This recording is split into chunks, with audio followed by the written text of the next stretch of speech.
As school students are returning to in-person classes, parents are getting increasingly concerned about their kids' safety. Let's see how we can prepare our kids for a smooth return to school. First things first, we must be able to weigh the risks to students from school closure against risks from being back in school. The scientific evidence to date about COVID-19 tells us that kids are less likely to get infected than adults. Even if a child does get infected with COVID, they are not likely to fall sick or suffer severe effects. Kids are also less likely to transmit to others, especially if there's a ring of immunization around them, which means if all the adults around them are vaccinated with a double dose.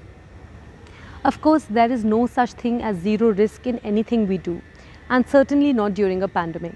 So our focus should be on reducing the risks to the extent possible and helping our kids tide over this transition. How can we do that? When we can make the unfamiliar more familiar, we transition more easily. When we talk about things in advance, when we practice strategies now, when we almost start the transition now by doing just some small things here and there, we build up our kids' mastery and their sense of capability. Then when the moment comes on the first day of school, their body isn't saying, "What the heck is happening?" Their body is saying, "I'm prepared for this. I've got this." Yes, there are some things I wasn't expecting, but there's a lot of things I knew to expect, and I'm already coping with them in this moment because I practiced them before. So what are these strategies? First, honest, factual and open discussions with your child about COVID and how school might look different based on your child's age. Help your child identify their role in staying safe, such as washing their hands, wearing their mask and keeping their distance from others. Emphasize the active role that children and adults are taking to make things go well, like following instructions, engaging in good hygiene, rather than, focusing on things that are out of their control, like if a student or a teacher gets COVID. That is also the precursor to anxiety, by the way. Second, name it to tame it. Help your child identify their concerns by naming their worry. They can then label it. For example, young children might name their fear the worry monster. Naming the worry often helps tame the fear by helping children build understanding about what they are feeling. After you help them name their worry, help your child tame it by providing coping strategies. And two of my favorite coping strategies are deep breathing and problem solving. Third, model calm behavior. Children do notice how their parents feel and they pick up on these subtle cues like a scared facial expression or tone of voice. Try to model calm and confident attitudes about returning to school for your child and use cheerful, positive messages when saying goodbye and empathy when responding to tantrums or crying. Your projecting calm reassurance instead of anxiety can give your child a sense of their own power and agency in a potentially scary time. Fourth, return to a routine. Children's schedules have become, they're all over the place, right, over the last 1.5 years, and many of them are sleeping and eating at odd hours. To help your kids get back on track before school starts, return to your regular school year routine now. So what does that entail? Enforcing regular sleep and wake times, like no screen for at least an hour before bed, and meal times consistent, like dinner is not too late and breakfast is early enough to be eaten before school, and stuff like that, right? Fifth, focus on things which are going well. Now, while it's important to acknowledge your child's worries and anxieties, you should also motivate your kids to focus on the things they might be looking forward to. Children are, they might be excited to see their friends, they might be excited to see their teachers, so focus on those things. And ask them questions like, what are you looking forward to on your first day of school? Or what have you missed about school? And once school starts, you can ask questions like, what was the best thing that happened today? What was the one kind thing that you did today? While this year's transition back to school is different, we can help children feel optimistic by listening to and validating their worries and teaching them coping strategies.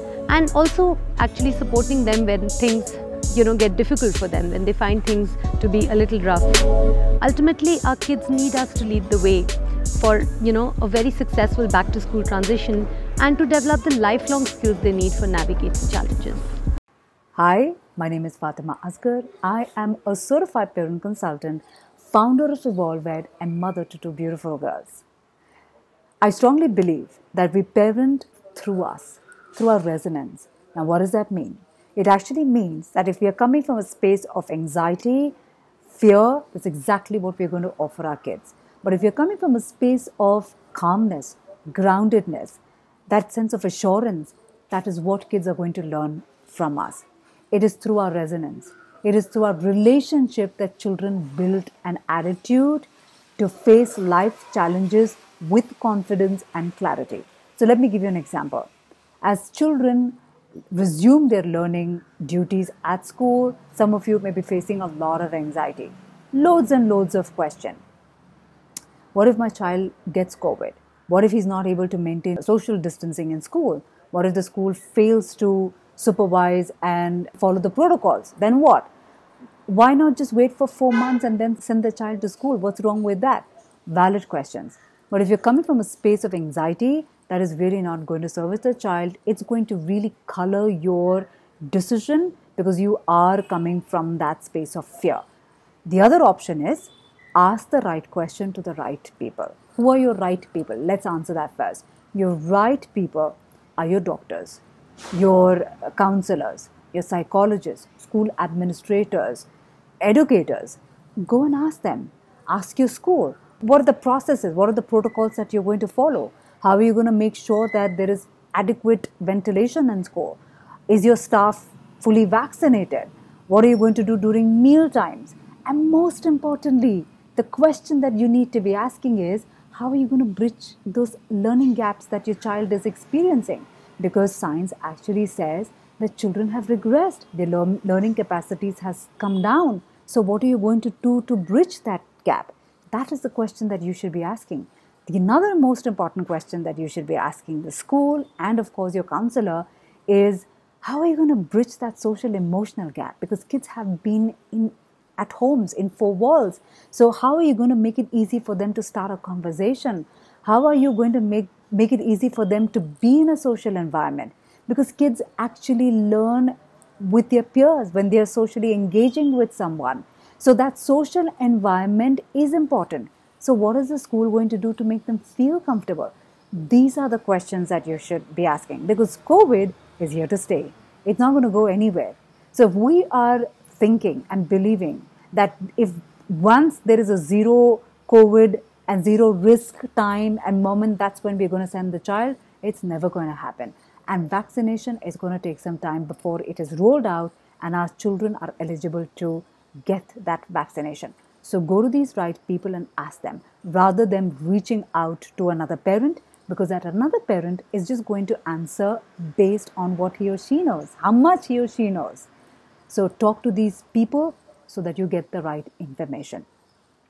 Ask them about what are the short-term and long-term impacts of online and offline, how it's going to impact them psychologically, how it's going to impact mentally, how it's going to impact relationally, and also explore more on the learning capacities, because there is science, evidence actually shows that people who are opting for online and virtual learning, especially during lockdowns, the part that regulates their learning and concentration, that is actually shrinking. Now that is a concern. Now based on these facts and figures, you can actually decide whether you will want to opt for an online or an offline, because the school is more concerned, far more concerned than you, because it's not one family that they are managing. They are managing multiple families. So for them, your child's safety is super important, is of prime importance. So they're going to make sure that your child is safe. But of course, no one can guarantee 100%. Life is all about risk. So they can't guarantee 100% security. But you can be that parent who goes to school.